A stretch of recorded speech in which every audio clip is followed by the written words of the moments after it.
ये कहानी है एक ऐसे अनाथ लड़के की जो कि इतना ज्यादा वीक था कि उसके सामने उसके माता पिता को मार दिया जाता है और उसी गुस्से से उसे एक ऐसा वेपन मिलता है जिससे कि वो उस दुनिया का सबसे ज्यादा ताकतवर सॉर्सरर बन जाता है। ये कहानी है दो भाइयों की। बड़े भाई का नाम हमें जैन और छोटे भाई का नाम हमें काचन बताया जाता है और उन दोनों से हमें पता चलता है कि हजारों साल पहले गॉड्स और डीमंस के अंदर एक बहुत ही ज्यादा खतरनाक लड़ाई हुई थी, जहाँ डीमन लॉर्ड गॉड्स को बहुत ही बुरी तरीके से हरा देता है। लेकिन तभी वहाँ पर गॉड्स का गार्डियन आता है जो कि अकेले ही डीमंस के लिए काफी था। हालांकि बहुत सारे डीमंस को हराने के बाद उस गॉड को धोखे से मार दिया जाता है, लेकिन मरने से पहले गार्डियन ने सारे स्ट्रॉन्ग डीमंस को सील कर दिया था। और आखिर में हमें ये बताया जाता है कि गार्डियन के मरने के बाद उसके बॉडी के 72 पीसेस हो गए थे, जो कि इसी दुनिया में अलग अलग जगह पर फैल गए हैं। वहीं पर हम जैंग और काचन को देखते हैं जिनका घर टूट के गिरने वाला था। वो दोनों ही दौड़ते हुए घर से बाहर आते हैं और बाहर आते साथ ही उनका घर मिट्टी में मिल जाता है। अगले सीन में हम जैंग और काचन के फादर को देखते हैं जिनका नाम गोंग होता है और अपने बच्चों को प्रोटेक्ट करने के लिए वो एक बहुत ही खतरनाक डीमन से लड़ रहा होता है। लेकिन उस मॉन्स्टर का लेवल काफी ज्यादा हाई था, जिस वजह से गोंग उससे लड़ नहीं पाता और बहुत ही बुरी तरीके से पिटता है। हालांकि जैसे ही वो डीमन बच्चों के ऊपर हमला करने वाला था तो गोंग उन्हें बचा लेता है और जब बहुत बार हमला करने के बाद भी उस डीमन के ऊपर कोई फर्क नहीं पड़ रहा था, तब गोंग अपनी पूरी ताकत लगाते हुए एक मैजिक करता है और उसके मदद से वो उस डीमन को एक जगह रोकने के लिए कामयाब रहता है। हालांकि गोंग को भी पता होता है कि उसका ये मैजिक ज्यादा देर तक काम नहीं करेगा और इसके बाद ही गोंग अपने बच्चों को लेके वहाँ से जितनी जल्दी हो सके उतनी जल्दी भागता है और रास्ते में वो जैंग से कहता है, बेटा मेरी बात ध्यान से सुनो, मैं इस मॉन्स्टर को ज्यादा देर तक नहीं रोक सकता। मेरा सबसे ज्यादा ताकतवर अटैक यानी कि 5 फिंगर प्रिजन भी इसको नहीं रोक पाया। अब इसके अगले सीन में हमें दिखाया जाता है कि गोंग अपने बच्चों को लेकर एक सीक्रेट केव में आया था, जहां गोंग अपने हैंड साइंस के मदद से 2 स्वॉर्ड्स को निकालता है और इसके बाद जैसे ही गोंग और जैंग मिलके 2 स्वॉर्ड्स को निकालते हैं तब उसके अंदर से एक गोल्डन बॉक्स बाहर आता है और तब गोंग उस गोल्डन बॉक्स को जैंग को देते हुए कहता है, बेटा जैंग मैं तुम्हें आज एक रिस्पॉन्सिबिलिटी दे रहा हूँ, जब काचन बड़ा हो जाएगा तो ये गोल्डन बॉक्स उसको दे देना और इस बॉक्स को बहुत ही संभाल के रखना क्योंकि ये हजारों साल पुराना एक ट्रेजर है। लेकिन तभी अचानक से पूरी जमीन हिलने लगती है और इसका मतलब ये है कि डीमन फिर से आजाद हो चुका है। अब इसके बाद ही गोंग और उसके बच्चे भागते हुए एक केव के अंदर आते हैं। हालांकि गोंग ने उस केव के एंट्रेंस पर एक बैरियर को लगाया था। वहीं पर केव के अंदर हम एक पतला सा रास्ता देखते हैं और उस पतले से रास्ते के नीचे बहुत सारा लावा था। उनके आगे जाने का रास्ता पूरी तरीके से बंद हो चुका था और तभी अचानक से वो डीमन बैरियर को तोड़ते हुए गोंग को पकड़ लेता है, लेकिन अपनी आखिरी ताकत यूज करते हुए गोंग उस डीमन को अपने ट्रैप के अंदर फंसा लेता है और अब फाइनली गोंग उस डीमन को लावा के अंदर भेज देता है, जिससे कि भले ही वो डीमन मारा जाता है लेकिन अभी तक उनके ऊपर मुसीबत बंद नहीं हुई थी, क्योंकि इसके बाद ही हम देखते हैं कि एक फीमेल डीमन पीछे से आके गोंग के शरीर के अंदर से अपना हाथ को आर पार कर देती है। ये देखकर जैंग और काचन बहुत ही ज्यादा घबरा जाते हैं। हालांकि गोंग एक आखिरी टाइम के लिए मैजिक का यूज करते हुए उन दोनों को ही प्रोटेक्ट करता है और उन दोनों को ही टेलीपोर्ट करते हुए एक सेफ जगह पर पहुंचा देता है। अब इसके बाद ही हमें 10 साल बाद का सीन दिखाया जाता है, जहां जैंग और काचन बहुत ही बड़े हो चुके थे। जहां हम जैंग को देखते हैं जो कि एक पेड़ के ऊपर बैठा था और काचन एक लीजर्ड का कॉस्ट्यूम पहना था क्योंकि वो लोग एक मिशन पे जा रहे थे। कुछ टाइम बाद हमें एक टकला सा प्रीस्ट दिखाया जाता है जो एक अबैंडन्ड टेम्पल पे आया था और तब वो प्रीस्ट एक आदमी से कहता है, इस टेम्पल पे एक बहुत ही खतरनाक डीमन का साया है और वो तुम्हें मारना चाहता है। और ये सुन के उस आदमी की फट जाती है और वो वहाँ से भाग जाता है। हालांकि इसके बाद ही जैंग और काचन यहाँ पर आते हैं और उस टकले को पकड़ लेते हैं, क्योंकि ये टकला कोई प्रीस्ट नहीं है, ये बस एक फर्जी है जो कि लोगों से पैसा लूटता है।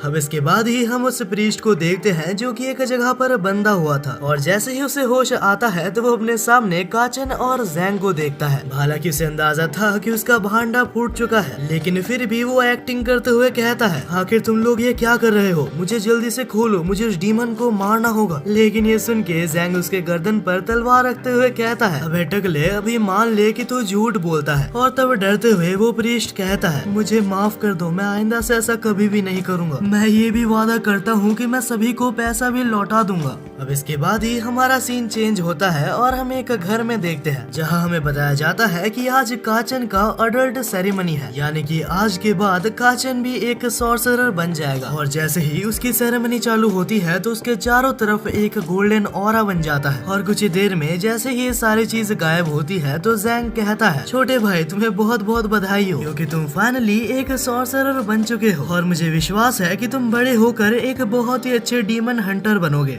हालांकि तब काचन कहता है, बड़े भाई मुझे कुछ अलग फील नहीं हो रहा, क्या सच में मैं कभी एक डीमन हंटर बन भी पाऊंगा?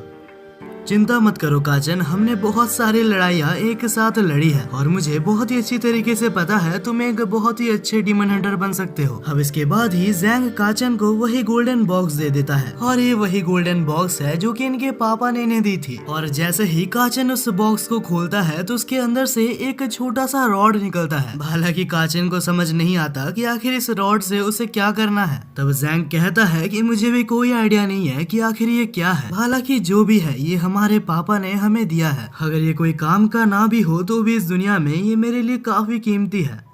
तभी अचानक से हम एक बूढ़े आदमी को देखते हैं जो कि दौड़ते हुए उनके पास आता है और वो जैंग से कहता है कि प्लीज मेरी हेल्प करो, कुछ बहुत ही खतरनाक डीमंस ने हमारे शहर के ऊपर हमला कर दिया है और मेरे घर में काफी सारे लोग लापता है। तुम्हारे अलावा मेरे पास कोई नहीं है जिससे कि मैं मदद मांग सकूं। और तभी जैंग को उस आदमी के थैले के अंदर से एक बेल मिलता है और इस बेल को उन्होंने उस डीमन लेडी के पास भी देखा था जिन्होंने उसके फादर को मारा है। और ये जानने के बाद ही वो दोनों ही निकल जाते हैं इस केस को सॉल्व करने के लिए। अब जैंग और काचन उसी बूढ़े आदमी के गांव में पहुंच चुके थे जहां पर डीमंस मौजूद हैं। हालांकि इस गांव में काफी ज्यादा फॉग था जिस वजह से काचन जैंग से अलग हो जाता है और उसी वक्त जैंग के सामने एक कैट डीमन आ जाती है।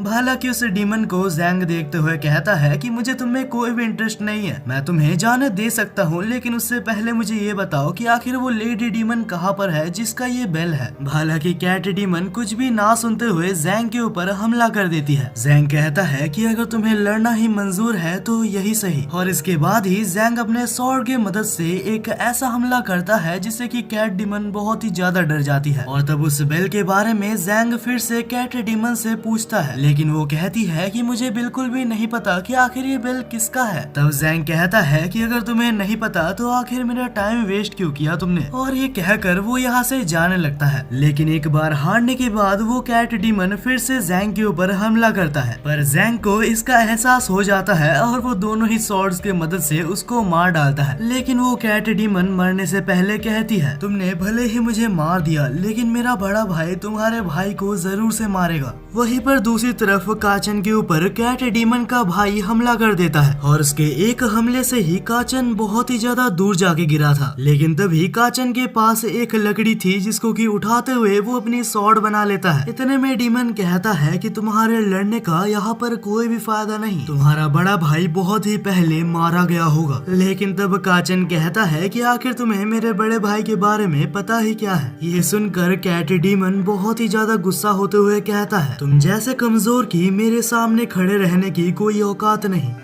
और इतने में ही जैंग भी वहाँ पर आ चुका था जो ऊपर से काचन को देख रहा था। और तभी काचन के ऊपर वो कैट डीमन हमला करता है। लेकिन तभी काचन के गले में मौजूद वो छोटा सा रॉड जो कि उसे मिला था वो अचानक से एक होली विपन में ट्रांसफॉर्म हो जाता है। वो एक बहुत ही बड़ा विपन बन चुका था जिसके अंदर से रोशनी आ रही थी। और उसी वक्त हम एक डीमन को देखते हैं जो कि कहता है, तो इतने सालों बाद फाइनली अवेकन हो चुका है। वहीं पर हम जैंग को देखते हैं जो कि अपने छोटे भाई के इन पावर्स को देखकर काफी हैरान था। वहीं पर काचन के इतने खतरनाक हमले के बावजूद भी वो कैट डीमन अभी तक जिंदा होता है। और इतने में काचन भी वहीं पर बेहोश हो जाता है। अब इसके बाद ही जैंग नीचे आता है और उस बेल के बारे में डीमन से पूछता है। पहले तो वो डीमन कुछ भी नहीं बताता, लेकिन जैसे ही जैंग उस बेल को रिंग करता है तब वो कैट हिप्नोटाइज होते हुए कहता है, मुझे ये रिंग सुमीरे नाम के एक डीमन ने दिया था। तब जैंग पूछता है कि आखिर ये सुमीरे कौन है। तब कैट डीमन कहता है कि इस बारे में हमें कुछ भी नहीं पता। और आखिर में हमें ये पता चलता है कि सुमीरे सोल फ्रैगमेंट नाम के एक चीज को हासिल करना चाहती है। और क्योंकि कैट डीमन ने बहुत सारी इंफॉर्मेशन लीक कर दी थी, जिस वजह से वो बेल अचानक से कैट डीमन के मुंह के अंदर चला जाता है और देखते ही देखते वो कैट डीमन एक टाइम बॉम्ब की तरह ब्लास्ट होता है। अब इसके कुछ टाइम बाद ही हमें दिखाया जाता है कि काचन को होश आता है और वहीं पर जैंग भी था। काचन के होश में आने के बाद जैंग कहता है कि तुम्हारी पहली लड़ाई काफी ज्यादा अच्छी थी। तभी अचानक से हम देखते हैं कि काचन के पास मौजूद होले वेपन फिर से छोटा हो जाता है। तब काचन जैंग के पास जाता है और कहता है, भैया सच कहूँ तो मुझे नहीं पता कि आखिर इस वेपन को मैं बड़ा कैसे करूँ। लेकिन दूसरी तरफ जैंग कैट डीमन के बारे में सोचना बंद नहीं कर पा रहा था। उसे समझ नहीं आता कि आखिर ये सोल फ्रेगमेंट क्या है।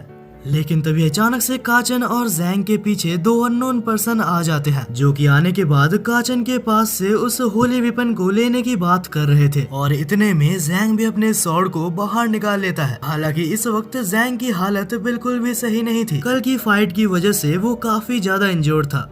और तभी सामने खड़ी हुई लड़की कहती है, हम तुम्हें बिल्कुल भी हार्म नहीं करेंगे, लेकिन हमें वो शंजन आयन दे दो। उस लड़की का मतलब यहाँ मौजूद काचन के पास होली वेपन से था। लेकिन तब जैंग कहता है कि जब तक मैं जिंदा हूँ तब तक ये होली वेपन यानी कि यही शंजन आयन मेरे पास से नहीं जाने वाली। हालांकि इसके बाद जैंग हमला करता है, लेकिन उसके हमले को वो लड़की काफी आसानी से डॉज कर लेती है। और शायद से वो जैंग का अटैक इसीलिए डॉज कर पाए क्योंकि जैंग अभी बहुत ही ज्यादा इंजर्ड है। और तभी वो दोनों एक दूसरे के ऊपर फिर से अटैक करने वाले थे। लेकिन इतने में उसका दूसरा साथी बीच में आकर कहता है, रुक जाओ, हम दोनों यहाँ पर तुमसे लड़ने नहीं आए हैं। और ये कहते हुए वो एक मैजिक के मदद से जैंग को पूरी तरीके से हील कर देता है। अब ये देखने के बाद जैंग शांत होता है और इसके बाद पूछता है, तो अगर तुम लोग हमसे लड़ने नहीं आए तो मुझे ये बताओ कि आखिर ये होली वेपन तुम्हें क्यों चाहिए। इतने में वो लड़की कहती है कि इस होली वेपन का नाम शंजन आयन है और जब से शंजन आयन का जन्म हुआ है तब से वो हमें बिलोंग करता है। और इसके बाद ही दूसरा टीममेट कहता है कि ये वेपन एक बहुत ही स्ट्रॉन्ग वेपन है जो कि ऑफिशियली गॉड ऑफ वॉर को बिलोंग करता है। तब जैंग पूछता है कि आखिर तुम दोनों कौन हो। तब वो लड़का कहता है कि मुझे माफ करना, हमने तुम्हें पहले इंट्रोडक्शन नहीं दिया। देखो, जहाँ तक मेरी बात है तो मेरा नाम सारो है और इस लड़की का नाम जू है और हम दोनों फेरी क्लैन से बिलोंग करते हैं। और ये सब कहते हुए वो लड़की अपना मास्क उतार देती है। अब उसका शक्ल देखते हुए नहीं पता क्यों, लेकिन ये दोनों ही भाई काफी खुश हो रहे थे। वह तब सारो इस स्टोरी को आगे एक्सप्लेन करते हुए कहता है, बहुत सालों पहले जब डीमंस और गॉड्स की लड़ाई हुई थी तब गॉड्स के गार्डियन को धोखे से मार दिया गया था और उस गार्डियन के मरने के बाद उसके 72 पीसेस हो गए थे, जो कि इस दुनिया में अलग अलग जगह पर फैल गए हैं। और अगर गॉड्स को हमें वापस से जिंदा करना है तो हमें उन 72 पीसेस को फिर से एक जगह लाना होगा। और उस 72 पीसेस को एक जगह लाने के लिए इस शंजन आयन की जरूरत है, क्योंकि ये शंजन आयन उस गॉड गार्डियन का ही खुद का वेपन था। अब इस कहानी को बहुत ही अच्छे से सुनने के बाद जैंग कहता है, देखो, तुम्हारी कहानी मुझे काफी अच्छी लगी, लेकिन आखिर मैं कैसे मान लूं कि तुम सच बोल रहे हो। सारो कहता है कि जैंग, तुम्हें हमारी बातों पे विश्वास करना ही होगा, क्योंकि इतने सालों से ये डिवाइन वेपन यानी कि ये शंजन आयन सो रहा था और गॉड ऑफ वॉर के हिसाब से जब भी ये शंजन आयन एक्टिवेट होता है तो उसका ऑरा बहुत ही ज्यादा होता है, यहाँ तक उसका इम्पैक्ट हेवन और हेल तक भी जाता है। यानी कि जब कल ये शंजन आयन एक्टिवेट हुआ था तो डीमंस और गॉड्स सभी को पता चल चुका है कि शंजन आयन एक्टिवेट हो चुका है। और अगर ये शंजन आयन कोई गलत हाथों में चला गया तो डीमन लॉर्ड फिर से जिंदा हो सकता है, और अगर गलती से भी ऐसा हो गया तो ये दुनिया तबाह हो जाएगी और तब इस दुनिया को बचाने के लिए कोई गॉड भी नहीं बचेगा। मगर इतना कुछ सुनने के बाद भी जैंग कहता है, देख भाई, मुझे तेरे बातों में बिल्कुल भी भरोसा नहीं आ रहा। इतने में जू कहती है कि आखिर तुम्हें समझ क्यों नहीं आता, अगर गलती से भी डीमन लॉर्ड पहले आजाद हो गया तो इस दुनिया को कोई भी नहीं बचा पाएगा। अब इतने में काचन सामने आता है और कहता है कि अगर सच में ये दुनिया को बचा सकता है तो मैं भरोसा करके ये तुम्हें देने के लिए तैयार हूँ। और तब काचन जैंग से कहता है कि मुझे माफ करना, ये हमारे फादर की आखिरी निशानी थी। हालांकि जैंग कहता है कि कोई बात नहीं, अगर ये तुम्हारा खुद का डिसीजन है तो मैं इसको रेस्पेक्ट करता हूँ। हालांकि अभी जैंग को उस लेडी डीमन को भी खोजना है जिसने उसके फादर को मारा था। और अब ये सोचते हुए वो काचन को लेके वहाँ से निकलने वाला होता है। लेकिन इतने में जू पीछे से चिल्लाती है और कहती है कि आखिर मुझे बेवकूफ कैसे बनाया तुमने, ये होली वेपन यानी कि शेंजन आयन नकली है। हालांकि जब काचन वहाँ पर फिर से जाता है और उसको अपने हाथ में लेता है तो वो फिर से गोल्डन ग्लो करने लगता है, और जैसे ही जू उसको फिर से लेती है तो उसका चमक फिर से चला जाता है। अब ऐसा होने पे किसी को समझ नहीं आता कि आखिर क्या हो रहा है। वहीं पर बीच में सारो कहता है, मैं जो सोच रहा हूँ वो गलत हो सकता है, लेकिन मैंने एक जगह पर देखा था कि शेंजन आयन को जगाने के लिए एक प्योर हार्ट की जरूरत है, और जहाँ तक मुझे लगता है काचन का हार्ट पूरी तरीके से प्योर है, और इस वक्त काचन इस शेंजन आयन यानी कि होली वेपन का मास्टर बन चुका है। और क्योंकि बस काचन ही शेंजन आयन को एक्टिवेट कर सकता है तो उसे भी उनके साथ जाना होगा, यानी कि इसी वक्त से ज़ैंग और काचन का एक और नया सफर चालू होता है। और इसके बाद ही सारो अपने मैजिक सर्कल को समन करते हुए एक शिप को समन करता है, जिसमें बैठकर वो लोग यहाँ से आराम से निकल जाते हैं। अब इसके कुछ देर बाद हमें शिप के अंदर का सीन दिखाया जाता है, जहाँ ज़ैंग और काचन खाने बैठे थे, और इतना अच्छा खाना देखकर उनको अपने ऊपर कंट्रोल नहीं होता। तब जू चिल्लाते हुए कहती है कि क्या तुमने पहले कभी खाना नहीं खाया? तब ज़ैंग कहता है कि अगर मैं अच्छे से खाना नहीं खाऊंगा तो मुझे भी तुम्हारी जैसे पिग का मास्क लगाना होगा। अब ये सुनने के बाद जू ज़ैंग को हवा में उड़ा देती है। हालांकि अचानक से हमें बाहर एक लड़की को दिखाया जाता है जो कि अचानक से बेहोश हो जाती है, और जब शिप अपने सामने एक लड़की को देखता है तो वो रुक जाता है, और जैसे ही ज़ैंग शिप से बाहर आता है तो वो उस लड़की को देखता है और उसके दौड़ते हुए जाता है। तुम्हें तो बहुत ही ज्यादा चोट लगी है, मुझे तुम्हारे लिए कुछ करना होगा। अब इसके बाद ही ज़ैंग उसको उठाकर शिप के अंदर ले जाता है। फिर ज़ैंग उसको ठीक करता है और उसे कुछ खाने पीने को देता है। तो मैडम कोल्ड ड्रिंक वगैरह चाहिए आपको? कहो तो बाहर चाय पे चल लेते हैं। तब जू चिल्लाते हुए कहती है कि उस लड़की के साथ फ्लर्ट करना बंद करो, और इसके बाद ही फिर से ये दोनों ही लड़ने लगते हैं। हालांकि ये दोनों लड़ रहे थे तब काचन उसके लिए पानी लेकर जाता है, और तो वो लड़की सारी चीजों को अच्छे से एक्सप्लेन करती है। मेरे पीछे बहुत ही ज्यादा खतरनाक गुंडे पड़ गए थे, नहीं पता क्यों, लेकिन वो मुझे मारना चाहते थे, और सच कहूँ तो मुझे नहीं लगा था कि आज मैं बच पाऊंगी, और अभी मुझे जल्द से जल्द डार्क वैली में पहुँचना होगा। तब ज़ैंग खुश होते हुए कहता है कि तुम्हारी किस्मत काफी अच्छी है, क्योंकि इस वक्त हम भी वहीं पर जा रहे हैं सोल फ्रैगमेंट को खोजने के लिए। यहाँ तक कि काचन उसको होली वेपन भी सामने लाकर दिखा देता है। तभी जू चिल्लाते हुए कहती है कि ये सारी चीजें तुम्हें सीक्रेट रखनी है। हालांकि ये इन्फॉर्मेशन जानने के बाद वो लड़की बहुत ही अजीब तरीके से स्माइल कर रही थी, और तभी हम उस लड़की को देखते हैं जो कि कहती है, मुझे माफ करना, मैंने अपना नाम नहीं बताया, मेरा नाम जिंग है। और इसके बाद ही काफी रात हो चुकी थी तो वो लोग सोने के लिए चले जाते हैं। अब इसके अगले सीन में हम सभी को देखते हैं जो कि बहुत ही आराम से सो रहे थे, जहाँ ज़ैंग घोड़े बेचकर सो रहा था और उसके साइड में काचन भी सो रहा था। और जब सभी लोग बहुत ही गहरी नींद में थे तब ज़ैंग अपना हाथ आगे करती है और एक मैजिक के मदद से वो काचन के गले से उस शेंजन आयन को लेना चाहती थी। हालांकि सोते हुए ही काचन ने उस अटैक को डिफ्लेक्ट कर दिया था, और इससे पहले कि ज़ैंग उसको फिर से ले पाती तभी अचानक से सारो वहाँ पर नंगा आ जाता है। ऑफ कोर्स वो नहाने के बाद गलत रूम में घुस गया था, और जैसे ही सारो को ये रियलाइज होता है तो वो वहाँ से चला जाता है। हालांकि ज़ैंग काफी ज्यादा इरिटेट हो गई थी। वो कहती है कि आखिर मैं ये कहाँ पर फंस गई।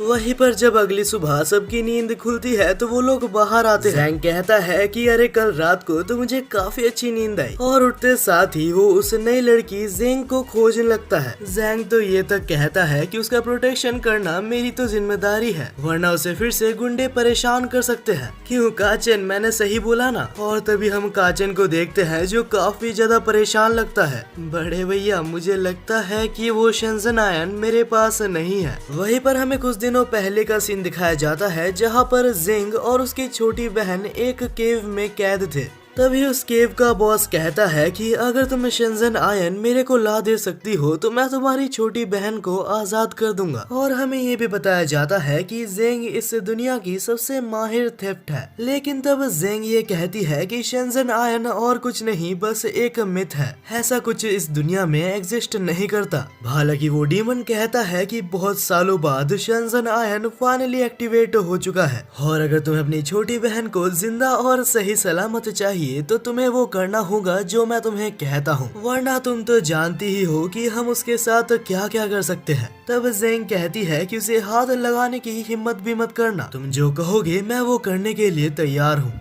वहीं पर प्रेजेंट में हम देखते हैं कि सभी लोग शेंजन आयन को खोजने के लिए निकल चुके थे। हालांकि सारो अपने डिवाइस में शेंजन आयन की लोकेशन को ट्रेस कर सकता था और उसको देखते हुए वो लोग एक गुफा के सामने आ जाते हैं जहां शेंजन आयन मौजूद है। हमें ये भी पता चलता है कि इस केव का नाम स्पाइडर वेब केव है, जहां एक बार कोई अंदर जाता है तो वो कभी भी बाहर नहीं निकलता। हालांकि होली वेपन को खोजने के लिए उन्हें इस केव के अंदर जाना होगा। अब यहाँ से सीन बदलता है और हम केव के अंदर देखते हैं जहाँ जेंग ने उस होली वेपन को उस डीमन को दे दिया था और वादा के मुताबिक उसकी छोटी बहन भी आजाद हो चुकी थी और वो रोते हुए कहती है कि मुझे माफ करना, ये सारी ही गलती मेरी है। हालांकि जेंग उसको चुप करवाती है और वो दोनों वहाँ से निकलने वाले थे, लेकिन मुझे लगा ही था कि डीमंस कभी ईमानदार नहीं हो सकते, क्योंकि वो डीमन का बॉस उसे रोक लेता है और कहता है मैंने ये वादा किया था कि मैं तुम्हारी छोटी बहन को जाने दूंगा, लेकिन मैंने ये कभी भी नहीं कहा कि मैं तुम्हें जाने दूंगा। अगर तुम भी यहाँ से चली जाओगी तो हमारा मनोरंजन कैसे होगा। लेकिन इससे पहले कि जेंग वहाँ पर पकड़ी जाती, वो अपने वेब स्पाइडर की मदद से उस डीमन के ऊपर अटैक करती है और उस अटैक के मदद से वो डीमन वहीं पर गिर जाता है। और इस मौके का फायदा उठाते हुए जेंग शेंजन आयन को अपने पास ले लेती है और बचे हुए जितने डीमंस थे उसको वो शेंजन आयन की मदद से हराने की कोशिश करती है। लेकिन जेन के हजारों बार कोशिश करने के बाद भी वो एक्टिवेट नहीं होता। लेकिन कुछ डीमंस को मारने के बाद वो जैसे ही वहाँ से भाग रही होती है तभी डीमन जाग जाता है और जेंग का पीछा करने लगता है और इस बार जेंग के वेब अटैक का भी उसके ऊपर कोई असर नहीं होता और तभी डीमन का बॉस उन दोनों के ऊपर अटैक करके उन्हें नीचे गिरा देता है। और इससे पहले कि जेंग वहाँ से हिल पाती वो फिर से एक जानलेवा हमला करता है, लेकिन जेंग ने आखिरी मोमेंट पे उस अटैक को डॉज कर लिया था और इसके बाद जैसे ही वो काउंटर अटैक करती है तो डीमन बॉस अपना फाइनल अटैक करता है और इस खतरनाक हमले की वजह से जेंग काफी ज्यादा इंजर्ड हो जाती है। तब वो अपनी छोटी बहन से कहती है कि जल्दी से जल्दी यहाँ से जितनी दूर हो सके उतनी दूर चली जाओ, मेरी चिंता मत करो, मैं तुम्हारे पीछे ही रहूंगी। हालांकि जेंग को पता था कि वो यहाँ पर आज मारी जाने वाली है। उसी वक्त हम एक और पतले डीमन को देखते हैं जो उन दोनों के ऊपर एक बैरियर बना देता है। तब हमें पता चलता है कि इस डीमन का नाम रॉक स्टार है और वो खुश होते हुए कहता है कि तुम लोग इस बैरियर से अपनी जिंदगी में नहीं निकल सकते। हालांकि यहाँ से सीन शिफ्ट होता है और हम बाहर जेंग और काचन को देखते हैं और तभी जेंग चिल्लाते हुए कहता है बस मुझे एक बार पता चल जाए कि किसने मेरा शेंजन आयन चुराया है। उसी वक्त हम सारो को देखते हैं जो कि कहता है कि मुझे पता चल गया कि शेंजन आयन कहाँ पर है, लेकिन सच में इस केव का रास्ता काफी ज्यादा कॉम्प्लिकेटेड है। और तब वो लोग डिसाइड करते हैं कि वो सभी लोग एक टीम बना के अलग अलग जाएंगे ताकि वो लोग जल्द से जल्द शेंजन आयन को खोज सके। अब इसके बाद हमें कुछ टाइम बाद का सीन दिखाया जाता है जहाँ काचन और जेंग उस जगह पर पहुँच चुके थे और फाइनली घंटों की मेहनत के बाद उन्हें अपने सामने शेंजन आयन दिखता है। लेकिन मुसीबत ये थी कि उनके सामने ही डीमन बॉस भी था। तभी जेंग काचन को रोकता है और कहता है रुक जाओ काचन, ये वक्त सही नहीं है, क्योंकि उसी वक्त हम जेंग को देखते हैं जो कि फिर से अपने वेब अटैक की मदद से डीमन बॉस के ऊपर हमला करती है। और इस अटैक के बाद डीमन बॉस काफी ज्यादा गुस्सा हो चुका था। आखिर तुम जैसे ह्यूमंस की मेरे ऊपर हमला करने की हिम्मत कैसे हुई। अब ये कहते हुए वो अपने रॉक अटैक की मदद से उन दोनों बहनों के ऊपर हमला करता है। हालांकि इस अटैक को जेंग डॉज कर लेती है, लेकिन उसके छोटी बहन को ये अटैक लग जाता है। और अब ये देखकर जेंग को बहुत ही ज्यादा गुस्सा आता है। वो अपने आप को और होल्ड बैक नहीं कर पाता और उस डीमन बॉस के ऊपर हमला कर देता है। लेकिन जेंग के इस हमले का कोई भी फायदा नहीं होता, क्योंकि आखिर में डीमन ने उस अटैक को ब्लॉक कर दिया था। तब ये आवाज सुनते हुए वहाँ पर सारो और जू आ जाती है। हम सारो को देखते हैं जो कि उस डीमन बॉस को एनालाइज करता है और इसके बाद वो कहता है कि उस डीमन बॉस ने शेंजन आयन को निगल लिया है और हमें जल्दी करनी होगी, वरना यह शेंजन आयन उसके अंदर एब्जॉर्ब हो जाएगा। तब जेंग उन दोनों बहनों के सामने आकर कहता है कि तुम लोग जल्द से जल्द यहाँ से निकल जाओ। ये सुनकर वो पतला सा डीमन फिर से उन दोनों को रोकने के लिए आगे बढ़ता है, लेकिन जेंग उसे डराते हुए कहता है कि अबे उधर ही रुक जा और आगे बढ़ा तो मैं तुझे मार दूंगा। लेकिन वहाँ पर हमला करने के लिए अब पूरी डीमन आर्मी आ चुकी थी। वैसे देखा जाए तो इनकी डीमन आर्मी कोई काम की नहीं है, क्योंकि इन सारे ही डीमंस को हमारा सारो बस एक ही मैजिक की मदद से खत्म कर देता है। अब ये देखकर डीमन बॉस इस बार खुद से हमला करता है, लेकिन फिर सारो भी अपना एक मैजिक करता है जिससे कि वो बाकी सारे लोगों को बचा लेता है। और मौका देखते हुए रॉकस्टार एक चाकू से जैंग के ऊपर हमला करता है, लेकिन सही टाइम पर जू ने उस अटैक को देख लिया था और वो उस अटैक को ब्लॉक कर देती है। उसी वक्त सारो इन सभी चीजों को खत्म करने के लिए एक फाइनल अटैक की तैयारी कर रहा था। वो एक अटैक करता है जिसका नाम सेज आर्ट टेक्निक है, और ऐसे खतरनाक अटैक देखकर रॉकस्टार अपने लिए एक बैरियर बना रहा था, लेकिन उसके बैरियर बनाने से पहले ही सारो एक फ्लेम थ्रोअर अटैक करता है। अब ये देखकर बॉस डीमन एक रॉक सीड नाम का खतरनाक हमला करता है, और रॉक सीड अटैक ने फ्लेम थ्रोअर अटैक को पूरी तरीके से गायब कर दिया था।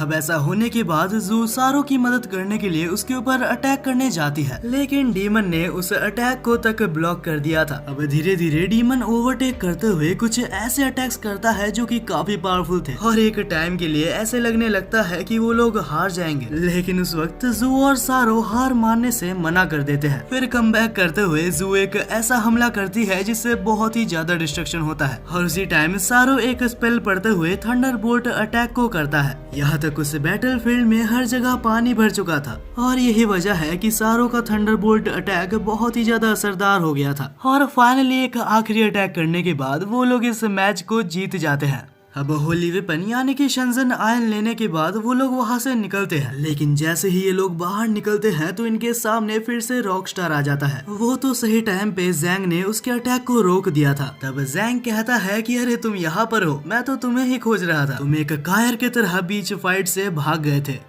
अब ये सुनकर वो काफी ज्यादा गुस्सा हो जाता है, और तभी रॉकस्टार के पीछे से कुछ अजीब सा हाथ निकलता है, और उसी वक्त वो बिना सोचे समझे जैंग के ऊपर हमला करना शुरू कर देता है। इस अचानक से होने वाले हमले की वजह से जैंग बहुत ही ज्यादा इंजर्ड हो जाता है। अब काचन